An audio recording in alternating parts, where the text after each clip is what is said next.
बाबुल एक बार मुझे गले से लगा लो। दोस्तों, प्रेम विवाह करना इतना बड़ा पाप है कि मुझसे शादी के 8 साल बाद भी परायों जैसा व्यवहार किया जा रहा है। माँ आखिर कब तक मुझसे नफरत करेगी?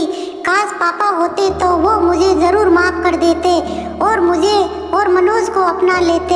माँ से अधिक उन्होंने हम बच्चों को समझा है। मीता दुख में बड़बड़ा रही थी। आज मीता के छोटे भाई की शादी थी। आज मिथिलेश दूल्हा बन दुल्हन को लेने जा रहा था। मीता ने अपने भाभी और भाई के लिए सारी तैयारियां कर ली थी। भाभी की मुंह दिखाई के लिए झुमके लिए थे और मिथिलेश के लिए शेरवानी ली थी। मीता की खुशी का ठिकाना न था कि उसका छोटा सा भाई आज दूल्हा राजा बनेगा, लेकिन अभी तक उसके ससुराल बुलावे की कोई खबर नहीं आई। आज उसकी नजरें दरवाजे पर टिकी थी। जब भी डोरबेल की आवाज आती, वो सब काम छोड़ दौड़कर दरवाजे खोलती और फिर निराश हाथ लगती, लेकिन उम्मीद ने छोड़ी जा रही थी। कमबख्त ये उम्मीद ना जाने कितनों को जीने नहीं देती। कभी तो उम्मीद ढेरों खुशियाँ देती है तो कभी ढेर सारे गम। आज मीता के साथ भी वही हो रहा था। जैसे जैसे दिन बीत रहा था, उम्मीद की लो धीरे धीरे बुझती जा रही थी। मीता का ससुराल मायके के पास वाले मोहल्ले में था, जहाँ से उसे लाउड स्पीकर पर गाने की आवाज भी सुनाई दे रही थी।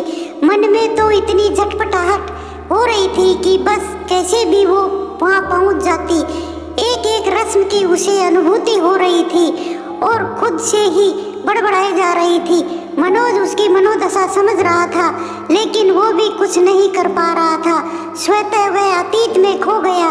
जब मीता ने मनोज के बारे में घर पर बताया तो हंगामा मच गया था, लेकिन मीता के कहने पर मनोज और उसके पापा मीता के घर उसका हाथ मांगने गए तो उनका अपमान कर उन्हें घर से निकाल दिया गया था, क्योंकि उनकी जात और स्टेटस में कोई मेल नहीं था।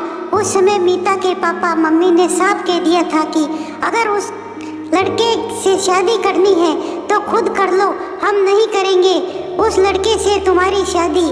उनके कहने पर मीता ने ये बड़ा कदम भी उठा लिया और घर वालों की मर्जी के खिलाफ जाकर दोनों ने शादी कर ली। फिर तो मीता के घर वालों ने कभी मुड़कर उसकी तरफ देखा ही नहीं कि वो किस हाल में है।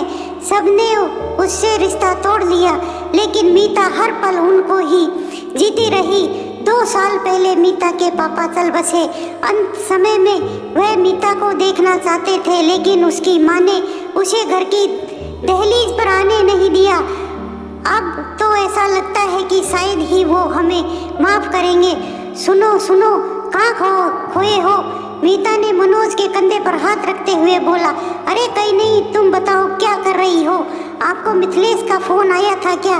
नहीं मीता, मुझे तो कोई फोन नहीं आया। मीता, तुम्हारे घर वाले हमें नहीं बुलाएंगे, तुम इतना मत सोचो, जाओ आराम करो। कैसे न सोचूं, मैं बड़ी बहन हूँ, मुझे तो ही बहुत से रस्म करने हैं, मेरे बिना कौन? इतना बोलते ही गला भर गया और उसका और बाकी आंखों से बहते हुए आंसू ने सब कुछ कह दिया।